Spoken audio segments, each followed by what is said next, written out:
Ça au Hochelaga. J'ai été trop longtemps sur les routes. Ça. Mais à Hochelaga, il a été rempli du Saint-Esprit avec l'évidence de parler avant. Quand tu reçois le Saint-Esprit, tu parles en d'autres langues. C'est une expérience qui est donnée à tout le monde. Et ça se passe encore aujourd'hui comme ça s'est passé dans le livre de Jacques. Parce que c'est la façon que Dieu a établi que ça se passe. Amen. Et nous rendons grâce à Dieu pour ce qu'il est en train de faire partout. Et je n'arrive pas à trouver ma prédication. Bon, je l'ai là. Voilà. Donc on était dans le livre de Jean, dimanche passé. Pasteur Mantier était ici, sa présentation était longue. Donc j'ai dû couper beaucoup de choses dans ce que j'avais à dire. Mais très souvent, ça ne sort jamais de la même façon. Donc je suis sûr que ça ne va pas sortir comme ça devait sortir dimanche passé. Mais bon, on va vivre avec ce qui va sortir. Amen. Et je sais que Dieu a quelque chose pour quelqu'un là-dedans aujourd'hui. Et en passant, Pasteur Mantier a dit qu'il avait fait, qu'il avait omis de souligner quelque chose pour tous ceux qui ont parrainé un enfant. Allez voir le frère Roger.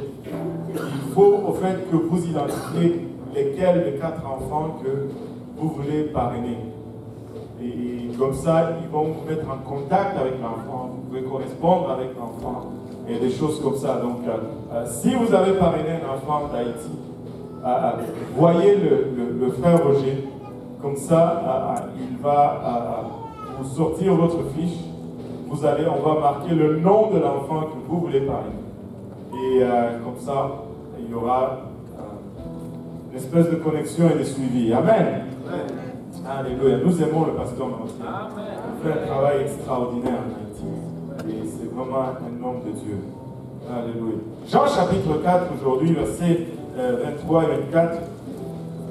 Vous savez, le dimanche passé, quand je commençais à préparer, quand je venais pour prêcher, on a cité un des versets que j'avais préparé. J'ai dit, merci Seigneur.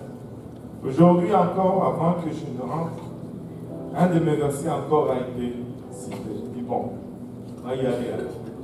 Jean 4, verset 23-24 nous dit, mais l'heure vient, et il est déjà venu où les vrais adorateurs adoreront le Père en esprit et en vérité.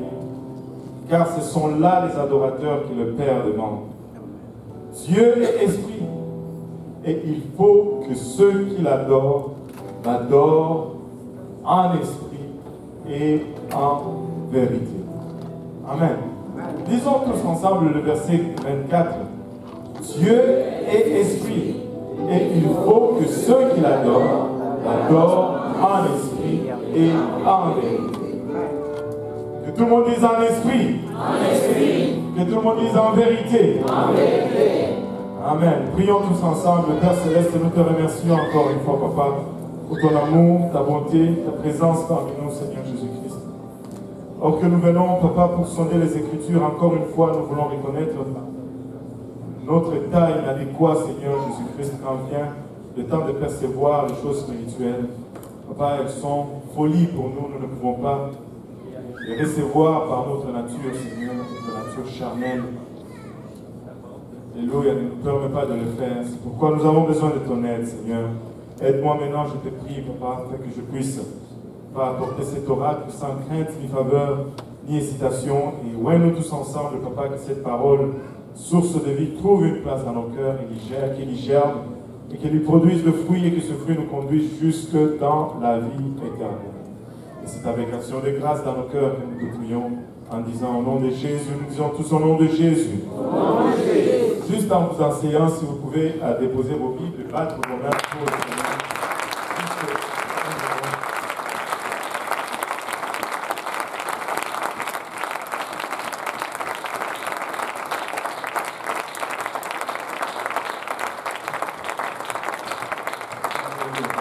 Vous pouvez vous asseoir. Jésus était en train de parler, je vais rafraîchir un peu ce que j'avais dit la semaine passée. Jésus était en train de parler avec cette femme samaritaine. Les Samaritains sont des gens qui sont moitié juifs et moitié non juifs. Et cette femme était en argument ou en discussion avec elle. Et à propos de qui est le Messie, la place à adorer, elle disait c'était à la montagne. Les Juifs disent c'est à Jérusalem. Et finalement, Jésus se révèle à elle. Mais ici, dans les 2 versets que nous avons lus, Jésus souligne une très grande vérité qui devait nous concerner tous. Parce que nous sommes tous des adorateurs. Nous avons été conçus pour adorer. Et tous, nous adorons quelque chose. La question n'est pas que si je vais adorer, la question c'est quoi je vais adorer. Nous adorons tous quelque chose. Il y en a qui adorent la nourriture. Il y en a qui adorent l'argent. Il y en a qui adorent le plaisir. Il y en a qui adorent la reconnaissance ou le fait d'être reconnu dans la société. Il y en a qui adorent toutes sortes de choses. Le sport, il y a des adorateurs de sport.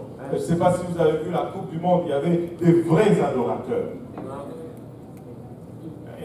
Ils ont de quoi faire rougir un pentecôtiste des fois. Ils sortent avec leurs couleurs. Et ils ne nagent pas, ils ont des trompettes. Et quand ils vont là-bas, c'est pour adorer.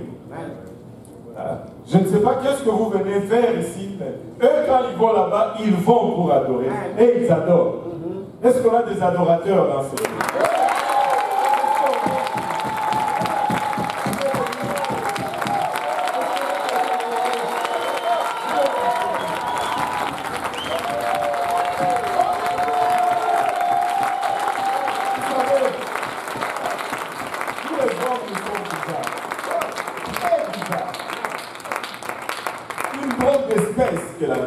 Que l'homme. Tous ces gens, ils adoraient, c'était correct. Vous avez vu les Brésiliens? Ils s'est roulé à terre. Pour leur équipe, les Allemands, vous les avez vus? Ils faisaient tout. Mais que quelqu'un sorte seulement et qu'il court un peu dans l'église, c'est quoi ça?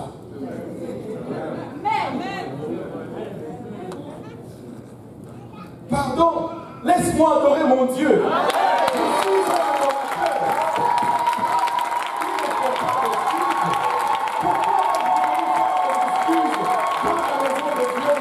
Je suis un adorateur. Nous sommes des adorateurs.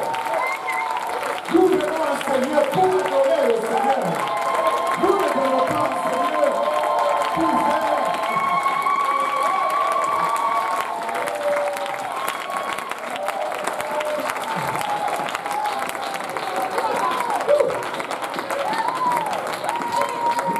Nous ne sommes pas au Seigneur pour faire le statut pour Jésus.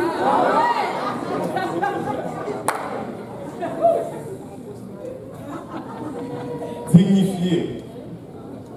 Ce n'est jamais dignifié dans la Bible. Si vous regardez la description de l'adoration dans la Bible, ce n'est jamais dignifié.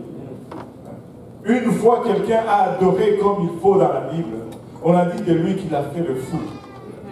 Donc si on ne dit pas que tu as fait le fou, tu n'as pas encore vraiment adoré. Alléluia. Nous sommes des adorateurs, nous avons été conçus pour adorer. Et nous allons adorer quelque chose. Et si tu es là, il y en a qui adorent le respect, la dignité. Mais Dieu est esprit. Et nous voulons être sûrs de l'adorer comme il faut. Et le Seigneur nous dit que si nous allons être des vrais adorateurs, nous allons avoir 2 aspects à notre adoration. Nous allons l'adorer en esprit et nous allons l'adorer aussi en vérité. Nous ne pouvons pas l'adorer en esprit seulement. Si nous l'adorons en esprit seulement, nous n'allons pas être de vrais adorateurs. Et si nous l'adorons en vérité seulement sans l'esprit, nous n'allons pas être non plus de vrais adorateurs. Pour que nous soyons de vrais adorateurs, nous devons l'adorer en esprit et en vérité. Et on a commencé à introduire un peu ce que cela signifiait. On est retourné au début. Au fond, tout commence d'abord par la vérité. Si tu ne reçois pas la vérité, tu ne sauras jamais comment adorer le Seigneur. Si tu ne reçois pas la vérité, tu ne sauras jamais comment bien adorer le Seigneur. Parce que tu seras toujours lié. La Bible nous dit, vous connaîtrez la vérité et la vérité vous affranchira. Et si tu es encore lié, tu ne peux pas adorer Dieu. L'adoration, c'est pour les libres. C'est pour les affranchis. C'est pour les racheter, les dieux. Ils savent ce que Dieu a fait pour eux. Ils savent qu'il est allé à la croix pour eux. Ils savent qu'il a été humilié pour eux. Alors ils n'ont pas peur de s'humilier pour lui. L'adoration fait bouger la main de Dieu. Les adorateurs savent comment recevoir de la part de Dieu. Si tu n'es pas un adorateur, c'est difficile de recevoir de la part de Dieu. Maintenant, nous avons parlé extensivement de la vérité. Nous avions parlé de la vérité sur la nature de Dieu. Dieu est esprit et Dieu est un. Quand tu vas, si tu veux bien l'adorer, il faut que tu saches qui il est. Si tu ne sais pas qui il est, tu vas envoyer ton adoration ça et là, et ça sera toujours de la confusion. Dieu, premièrement, il est un, il est indivisible, il est un numériquement et il est un ordinalement. C'est-à-dire, il est un comme un seulement. Et un comme premier, il vient avant toute chose. Dieu n'est pas deux, Dieu n'est pas trois, Dieu n'est pas une association. Il est tout seul, Dieu. Il n'y a pas d'équipe qui forme Dieu. Le un d'association est faible parce qu'il est divisible. Vous avez vu encore une fois le mondial. Dès qu'un joueur jouait un peu perso, il handicapait toute l'équipe. C'est ça le un d'association. Il est faible. Mais Dieu est un seul. Il dit, je suis seul au ciel. Je regarde autour de moi, il n'y a aucun autre Dieu. Il dit, je regarde dans le futur, il n'y en a aucun autre. Il dit, je regarde dans le passé, aucun autre Dieu. Donc, je suis seul Dieu et je n'en connais point d'autre. Il dit, je ne demande conseil à personne, je ne consulte personne, j'ai créé par moi-même, ma main seule étant le ciel au-dessus, alléluia, de nos têtes, et fait germer l'herbe à-dessous de nos pieds, indique les montagnes où ils doivent s'élever, les vallées où ils doivent se rabaisser. Lui seul est Dieu, il ne consulte personne. Alléluia. Il ne prend conseil de personne. Lui seul est Dieu. Et quand tu connais que lui seul est Dieu, tu peux t'approcher maintenant de lui avec assurance. Et pour s'approcher de lui, il nous a donné le plan de l'évangile. Nous en avions parlé d'une façon un peu extensive. Nous avions parlé de la croyance d'abord, la foi. Nous devons croire. Celui qui va aller vers Dieu doit d'abord croire que Dieu est. Je dois d'abord croire qu'il est. Dieu existe. Il est. Dieu est. Dieu est. Ça me rappelle l'exemple d'un professeur d'université. Il disait, je peux vous démontrer par le moyen de mes sens que Dieu n'existe pas. Quelque chose comme ça. Il dit, je ne peux pas sentir Dieu. Je ne peux pas voir Dieu. Je ne peux pas toucher Dieu. Je ne peux pas goûter Dieu. Alors Dieu n'existe pas. Puis un étudiant qui s'est levé, il dit, moi je veux vous prouver aussi que ce prof qui parle, il n'a pas de cerveau. Il dit, je ne peux pas voir le cerveau du prof. Je ne peux pas sentir le cerveau du prof. Je ne peux pas toucher le cerveau du prof. Je ne peux pas goûter le cerveau du prof. Donc, le prof n'a pas de cerveau. Dieu existe. Alléluia. Et nous devons d'abord avoir la foi qu'il existe. Et puis à part après, nous devons reconnaître notre état de pécheur, nous devons nous repentir, nous devons faire un demi-tour, demander pardon pour nos péchés. Et ça, c'était le deuxième point dans ce deuxième pied à notre vérité. Et après cela, nous venons nous faire baptiser au nom de Jésus-Christ pour le pardon de nos péchés, comme quelqu'un va le faire tout à l'heure. Nous devons revêtir le nom de Jésus-Christ dans les eaux du baptême. Ça fait partie de la vérité. Le baptême n'est pas fait au nom du Père et du Fils et du Saint-Esprit, parce que Père, Fils et Saint-Esprit, ce n'est pas un nom. C'est un titre. Père, ce n'est pas un nom. Vous n'avez pas l'air de me croire. Je vais vous en faire une démonstration. Le docteur qui est là, je vais lui demander son nom. C'est quoi votre nom? Bernard. Bernard. Il m'a dit Bernard. Il ne m'a pas dit Père. Et pourtant, son fiston, il est juste là, à côté de lui. Père, ce n'est pas un nom. Et fils, ce n'est pas un nom non plus. Saint-Esprit non plus, ce n'est pas un nom. Amen. Allô? Alléluia. Dieu a un nom. Et son nom, c'est Jésus. Quand tu appelles ce nom, Dieu vient. Quand tu dis Jésus, Dieu dit oui. Parce que c'est son nom.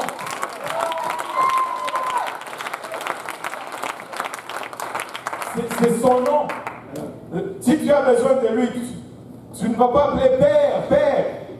Non. Tu dis Jésus, ô fils de David, aie pitié de moi. Tu l'appelles par son nom. Et il répond quand tu l'appelles par son nom. Et laisse-moi te dire que c'est le nom qui est au-dessus de tout autre nom. Les malades sont guéris par ce nom. Oh, et confie, alléluia, aux simple mention de ce nom. Il est le nom au-dessus de tout autre nom. Aucun autre nom comme le nom de Jésus-Christ. Alléluia. Maintenant, tu t'es fait baptiser au nom de Jésus-Christ et si tu viens, tu pries, tu reçois le baptême du Saint-Esprit, tu vas parler en d'autres langues, Dieu t'est remplissant de son esprit. Et après, tu commences à mener une nouvelle vie. Que tout le monde dise nouvelle vie. Qui aime les choses nouvelles? Maintenant, laissez-moi vous poser une question. Si la chose nouvelle est pareille que la vieille, en quoi ça nous sert? Où est la différence? Ma vie nouvelle doit être différente de ma vie ancienne. Sinon, si ce n'est pas différent, c'est ma vie ancienne. Il y a quelque chose qui doit changer. Je ne peux plus vivre comme je vivais. Je ne peux plus faire tout ce que je faisais parce que je suis une nouvelle créature. Et la Bible nous dit toutes choses sont passées, voici toutes choses deviennent nouvelles. Mais il ne faut pas qu'on voit toujours le même. Sinon, il y a un problème. Amen. Il y a un problème. Là, vous avez dit oui. On va voir quand on va étudier la sanctification, si vous allez continuer à rester avec moi. Alléluia. Gloire au nom de Jésus. Je sais que vous allez continuer à rester avec moi. Alléluia. Parce qu'il n'y a pas d'autre vérité. Où aller? Quoi faire? Notre but, c'est d'aller au ciel. Peu importe. Nous voulons aller au ciel. Et regarde, après cela, tu commences une nouvelle vie. L'Esprit de Dieu vient en toi. Et c'est là que tu commences à marcher en esprit. C'est impossible que tu marches en esprit. C'est impossible que tu adores en esprit si tu n'as pas l'esprit. Ça te prend le Saint-Esprit. C'est pourquoi Jésus dit, les adorateurs viennent. C'est qu'ils n'étaient pas encore là, ils étaient à venir. Ça nous prend le Saint-Esprit. Maintenant, nous aimons tous le Saint-Esprit. Parce que l'Esprit, c'est puissant. Nous tirons notre puissance dans l'Esprit de Dieu qui habite en nous. Sinon, je peux... C'est pas parce que on dit que le nom de Jésus est puissant, que tout celui qui dit au nom de Jésus sort, les démons vont répondre. Vous êtes-vous déjà posé cette question? Des fois, vous allez voir des gens qui vont prier au nom de Jésus, au nom de Jésus. Rien n'arrive. Pourquoi? Parce qu'il n'y a pas l'esprit qui va avec. S'il n'y a pas d'esprit, tu peux crier. Le nom de Jésus n'est pas une formule magique. Ce n'est pas ta ta ta ta ta comme on dit ça, et puis la chose apparaît. Ce n'est pas ça le nom de Jésus-Christ. Il faut que d'abord tu sois en relation avec Dieu. Il faut que l'esprit agisse en toi. La Bible nous dit qu'il va agir selon la mesure de l'esprit qui travaille en toi ou en nous. S'il n'y a pas de mesure d'esprit en nous, il n'y aura pas d'œuvre, même si tu cries Jésus toute la nuit, il ne va rien arriver. Mais lorsqu'il y a une relation, lorsque tu es rempli du Saint-Esprit, ton Jésus prend une autre dimension. L'Esprit est puissant. Ce n'est pas la puissance de l'Esprit que nous chassons les démons. C'est par la puissance de cet esprit qui agit en nous que nous imposons les mains aux malades et les malades guérissent. Et nous aimons l'esprit parce que l'esprit c'est puissant et c'est spectaculaire. Nous aimons l'œuvre de l'esprit. Mais l'œuvre de l'esprit à elle-même ne peut pas suffire. Il faut qu'elle soit accompagnée de la vérité. Dans cet aspect de la vérité dont on a parlé la fois passée, la vérité, c'est la doctrine, nous l'avions souligné, mais la vérité aussi, c'est la vérité. Dis à ton voisin, c'est la vérité. La vérité, c'est la vérité. Je ne comprends rien, mais c'est la vérité. Justement, t'expliquer maintenant. La vérité veut dire aussi que lorsque je lève mes mains pour adorer Dieu, que ce qu'il y a dans mon cœur soit en accord avec mes mains qui sont levées. Si ce qu'il y a dans mon cœur n'est pas en accord avec mes mains qui sont levées, je ne suis pas en train d'adorer en vérité.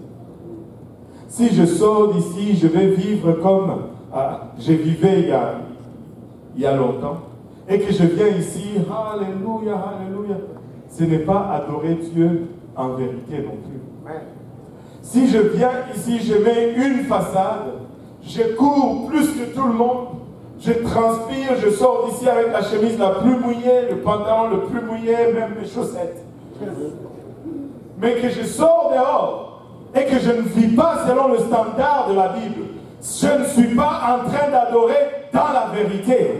La vérité requiert aussi qu'il y ait une sincérité et qu'il y ait un accord et une harmonie entre ce que je fais et ce que je dis. Nous ne pouvons pas juste être là, Jésus, Jésus, chrétien, chrétien, mais quand il y a un frère qui est de l'autre côté, qui a juste oublié de nous dire bonjour, ça devient un problème. Nous ne sommes pas dans la vérité non plus. Nous ne sommes pas en train d'adorer dans la vérité. La vérité n'a pas seulement la dimension doctrinale. La vérité a aussi une dimension, je ne sais pas comment le dire, de sincérité. Il faut que j'aille devant Dieu avec un cœur sincère, avec un cœur ouvert, avec un cœur repenti et repentant. Parce que je sais qu'en moi, il y a des faiblesses. En moi, il y a des défauts. Je ne suis pas parfait. Et tu n'es pas parfait non plus. Mais je dois continuellement venir devant Dieu. Seigneur, sonde-moi. Seigneur, connais-moi. Seigneur, change-moi. Ce que je ne peux pas changer moi-même, Seigneur, arrache-les de moi. Change-les parce que je vais t'adorer en esprit et en vérité.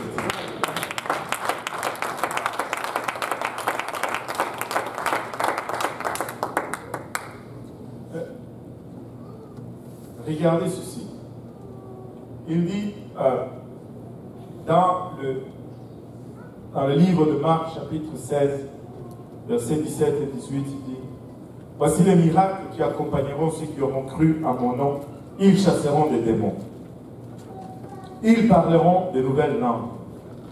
Ils saisiront des serpents. S'ils boivent quelques breuvages mortels, ils ne leur feront point de mal. Ils imposeront les mains aux malades et les malades seront guéris. » Et l'Esprit fait cette œuvre en nous quand nous sommes de vrais adorateurs. Lorsque nous adorons en esprit et en vérité, nous pouvons chasser les démons. Mais remarquez une chose ici.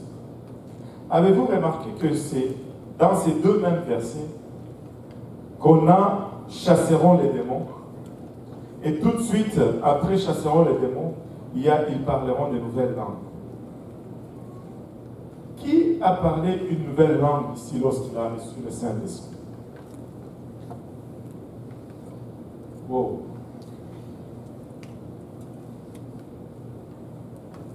Avez-vous remarqué que c'est dans le même passage? C'est-à-dire que c'est la même puissance.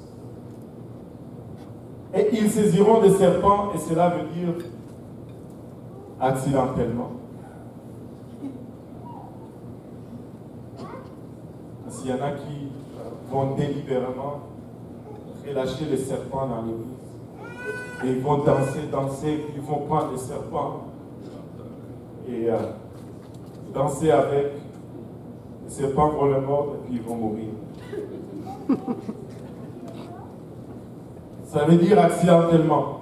S'ils boivent quelques breuvages mortels, ils ne leur feront point de mal. Ils imposeront les mains aux malades et les malades seront guéris. Ces œuvres, nous ne les voyons pas. Je n'ai pas encore vu quelqu'un prendre un serpent, mais j'ai déjà vu des démons chassés. J'ai déjà vu des langues être parlées. Et j'ai déjà vu des gens qui boivent des choses mortelles et qui ne meurent pas. J'ai déjà vu des malades revenir à leur état normal. Des gens qui étaient maganés et dont la peau était même abîmée à cause de la maladie. Mais leur peau devenir aussi claire et aussi sain qu'un homme en pleine santé. Nous étions en train de prier pour une dame, Ernestine, aux États-Unis. On nous avait envoyé une requête de prière pour cette dame. On a prié pour elle à l'Est. Je ne sais pas si on avait prié pour elle ici aussi. Son docteur lui avait dit tu n'es plus opérable. Même si on t'opérait, il n'y a pas c'est fini. Il faut que tu demandes la prière. Et elle a demandé la prière. On a prié pour elle. Ernestine n'a plus besoin d'opération. Ernestine est en santé, en forme. Elle est en train d'adorer Dieu. Et même le médecin lui dit ça c'est vraiment la main de Dieu parce qu'un homme ne peut pas faire cela. Dieu fait ces choses. Mais il faut que l'œuvre de l'Esprit soit accompagnée par la vérité. Sans la vérité, c'est inutile. Regardez Zacharie 4, 5 à 7, il dit, l'ange qui parlait avec moi me répondit, ne sais-tu pas ce que signifient ces choses? J'ai dit non, mon Seigneur. Alors il reprit et me dit, c'est ici la parole que l'Éternel adresse à Zorobabel. Ce n'est ni par la puissance, ni par la force, mais c'est par mon esprit, dit l'Éternel des armées. Qui es-tu, grande montagne, devant Zorobabel? Tu seras aplani. Il posera la pierre principale au milieu des acclamations. Grâce, grâce pour elle. Par l'Esprit de Dieu, Dieu va faire toute œuvre. Ce n'est pas ni par notre organisation, ni par nos habilités, ni par nos forces, mais c'est par l'Esprit de l'Éternel. Mais l'Esprit accomplit une œuvre grandiose qui nous dépasse. Mais maintenant, regardez Luc. Luc 10, qu'on a lu à l'ouverture du service ici. Luc 10, à partir du verset 18, nous dit, Jésus leur dit, je voyais Satan tomber du ciel comme un éclair. Voici, je vous ai donné le pouvoir de marcher sur les serpents et et les scorpions et sur toute la puissance de l'ennemi, et rien ne pourra vous nuire. Rien ne pourra vous nuire. Pourquoi marcher dans la crainte? Le Seigneur nous dit, rien ne pourra nous nuire. Si l'Esprit agit en nous, si tu as reçu le Saint-Esprit, rien ne pourra te nuire. Tu peux marcher avec assurance. Et si tu étudies ce verset, oh j'aime ce verset, il dit, voici je vous ai donné le pouvoir de marcher sur les serpents et les scorpions et sur toute la puissance de l'ennemi. Regardez, il nous donne à nous le pouvoir. Que tout le monde dise pouvoir. Pouvoir, ça se réfère à l'autorité. J'ai l'autorité d'agir dans le nom du Seigneur Jésus-Christ. J'ai l'autorité de chasser les démons. Tu as l'autorité de chasser les démons.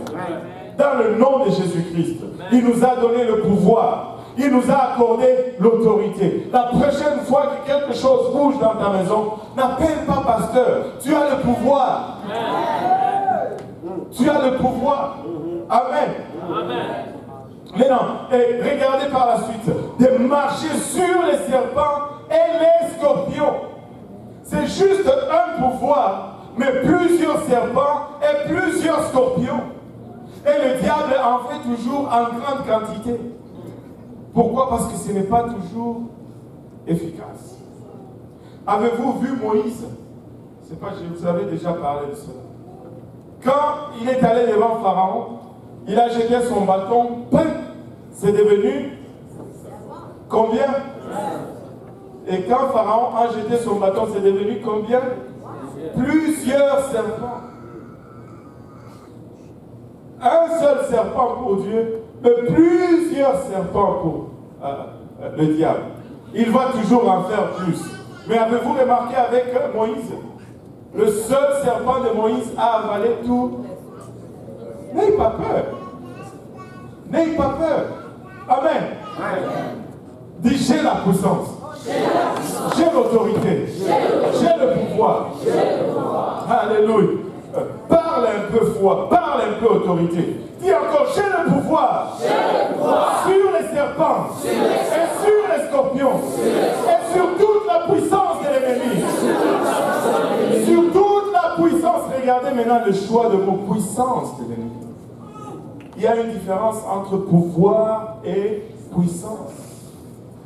La puissance est une capacité de faire quelque chose. Est une habilité de faire quelque chose. Mais le pouvoir est une autorité de commander quelque chose. Le diable a une capacité de faire quelque chose. Mais nous avons l'autorité sur sa capacité. Il peut faire. Mais nous pouvons ordonner. Amen. Tu sais, tu peux avoir le pouvoir de faire.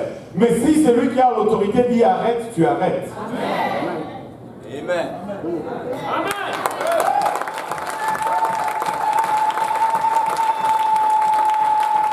J'ai le pouvoir. Tu as le pouvoir. Tape-toi un peu dans la poitrine. J'ai le pouvoir. J'ai le pouvoir. Sur toute la puissance de l'ennemi. Il peut être capable de faire ci et ça, mais j'ai l'autorité de lui ordonner silence. Et tu peux le faire. Oh Seigneur, alléluia, papa. Alléluia. Sur toute la puissance de l'ennemi, mais rien ne pourra vous nuire. Alléluia. Mais il continue. Et c'est là où la partie de la vérité. Là où on a vu l'esprit. Alléluia. On a le pouvoir. On a l'autorité. Et on est content. Alléluia. Je suis content d'avoir le pouvoir. Je suis content d'avoir l'autorité. Vous savez, le diable, il essaye toujours. Il vient aujourd'hui. Il va venir demain. Il va venir après-demain. Il va venir après-demain. Et si seulement il arrive à t'amener à une place où tu as peur, wow, tu es fini. Qui. Je me rappelle, c'était quoi? Je pense, jeudi ou vendredi. Je suis allé à la maison, il n'y avait personne, je suis allé vite, juste pour faire une douche et puis ressortir encore, aller à un autre rendez-vous. Je venais de l'église de l'Est. Là, je rentre dans la maison. J'ai fermé la porte en arrière de moi. je prends ma douche, je sors de la salle de bain, je viens dans ma chambre, en train de me changer. Et là, j'entends littéralement des pas. Quelqu'un qui monte dans les escaliers.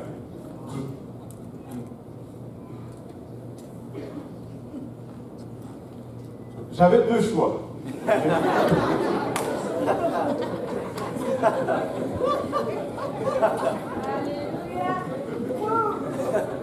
Pourquoi vous commencez à rire comme ça?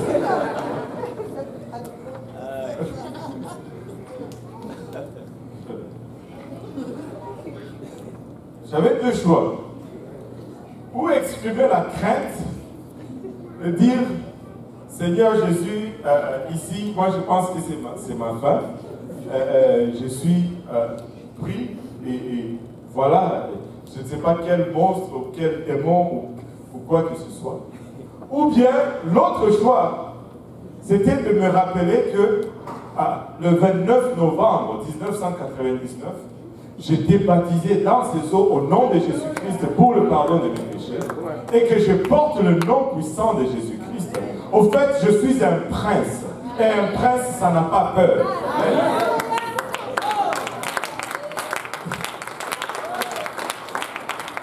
Ou tu te rappelles cela, ou bien tu commences à trembler comme une feuille.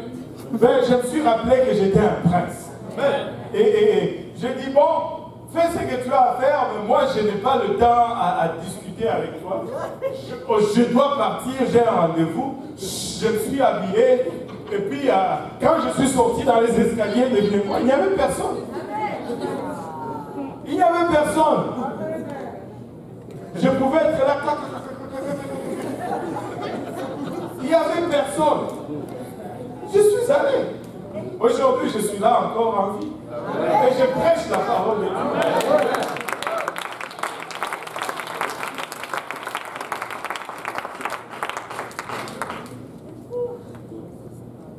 Ne permettez pas à l'ennemi de mettre la crainte en vous.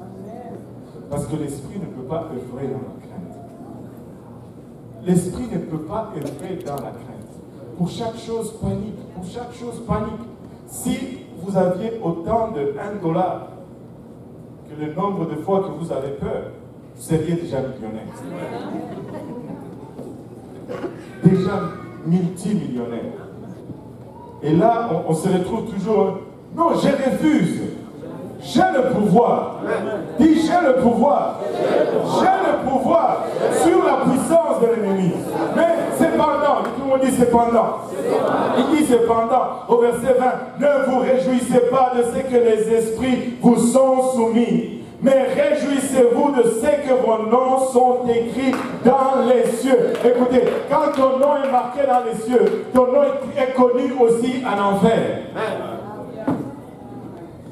Et quand ton nom est connu, tu as le vrai pouvoir. Si ton nom n'est pas marqué, tu n'as pas le vrai pouvoir. Et le vrai sujet de se réjouir, c'est la partie de la vérité, où nos noms sont mentionnés dans les lieux célestes. Alléluia. Dans les cieux, en ce moment même, Jésus tressaillit de joie. Juste le fait de penser qu'il y a des noms qui sont inscrits dans les cieux, le fait tressaillir de joie. Si tu veux faire tressaillir le Seigneur de joie, fais que ton nom soit marqué dans les lieux célestes. Fais tressaillir le Seigneur de joie. Et quand le Seigneur tressaillit de joie, je te dis, tout est possible, tout est rendu disponible. Écoutez, nous devons être de vrais adorateurs. Amen. Si tu es un vrai adorateur, tu ne vas pas t'inquiéter de ci ou de ça. Quand tu adores, tu obtiens. Faites l'expérience. Quand tu adores, tu obtiens. Très souvent, nous manquons les réponses de Dieu parce que nous ne faisons que demander, demander et encore demander. Au point où nous ne savons plus qui est serviteur et qui est Dieu. Dieu n'est pas le serviteur dans cette relation. Nous sommes les serviteurs de Dieu. Oh! C'est lui qui est assis sur le trône. Ce n'est pas nous. Qu'en est-il juste de le louer juste? Juste sans raison, juste parce que je suis adorateur. Papa, tu ne m'as pas donné, mais je te loue quand même. Papa, tu ne m'as pas béni, mais Dieu quand même, je vais t'adorer. Tu ne m'as pas délivré, mais je vais t'adorer quand même. Juste pour un moment, changer un peu la donne des choses comme ça. Et voir ce que Dieu va faire. Écoutez, si nous les hommes, nous sommes capables de mieux. Et quand tu veux quelque chose, bon, Marie, écoutez bien. Quand tu veux quelque chose, loue ta femme. Loue ta femme. Oh chérie, tu es la plus belle. Commence par ça. Et commence par puis-je avoir mes toasts? Commence d'abord par l'adoration. Tu verras que c'est elle qui va demander, chérie, tu veux tes toasts?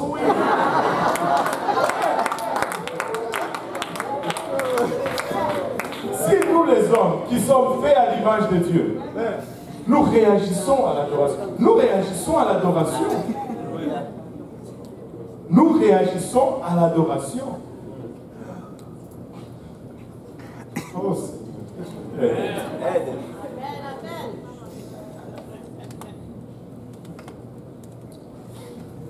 Dieu réagit à l'adoration.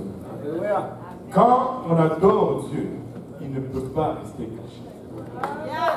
Mais nous devons l'adorer en esprit et en vérité. Quand nous l'adorons en esprit, nous obtenons la puissance. Mais quand nous l'adorons en vérité, nous obtenons le salut. Et nos noms sont marqués dans le livre de Christ. Et je ne veux pas hypothéquer aucun des deux. Je veux la puissance avec le Seigneur, mais je veux aussi mon nom marqué dans les lieux célestes. Et Dieu est en train de chercher une raison de tressaillir. Vous savez ce qu'on va faire pour le moment qui va rester? On va adorer le Seigneur. On va juste venir en avant. Si vous êtes là et que vous n'avez pas encore obéi à l'évangile ou obéi à la vérité, vous pouvez y obéir aujourd'hui. Nous avons l'eau, nous avons des vêtements de l'échange. Il y a quelqu'un qui vient tout à l'heure pour se faire baptiser. Vous pouvez aussi obéir à cette vérité aujourd'hui. Revêtir le nom de Jésus-Christ. Ça fait partie de la reconnaissance de la vérité. Mais pour un moment, nous n'allons pas venir avec nos besoins. En nous levant tous ensemble, nous allons laisser nos besoins. Et nous allons plutôt juste adorer Dieu. Si tu as un besoin quelconque, je veux que tu adores Dieu pour ce besoin. Parce que la parole de Dieu nous dit, si vous demandez quelque chose, et que vous faites comme si vous l'avez déjà reçu, c'est là qu'il est juste et fidèle pour vous l'accorder. Qu'est-ce que je fais si je reçois quelque chose? Je commence à remercier. Je commence à louer la personne qui m'a donné. Et c'est ce qu'on va faire. Et en faisant autant, Dieu va répondre à chaque besoin ici présent dans cet hôtel aujourd'hui. Il va y avoir guérison dans cet hôtel aujourd'hui. Il va y avoir délivrance dans cet hôtel aujourd'hui. Les noms vont être marqués dans les lieux célestes aujourd'hui. Ceux qui ne sont pas remplis du Saint-Esprit vont être remplis du Saint-Esprit aujourd'hui. Parce que nous allons adorer le Seigneur. Alléluia.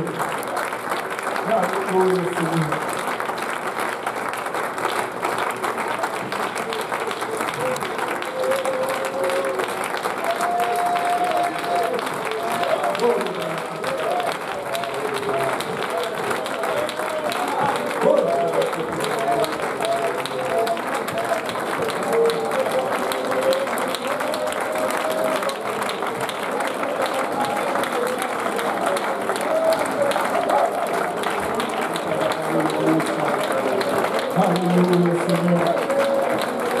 Alléluia, Jésus.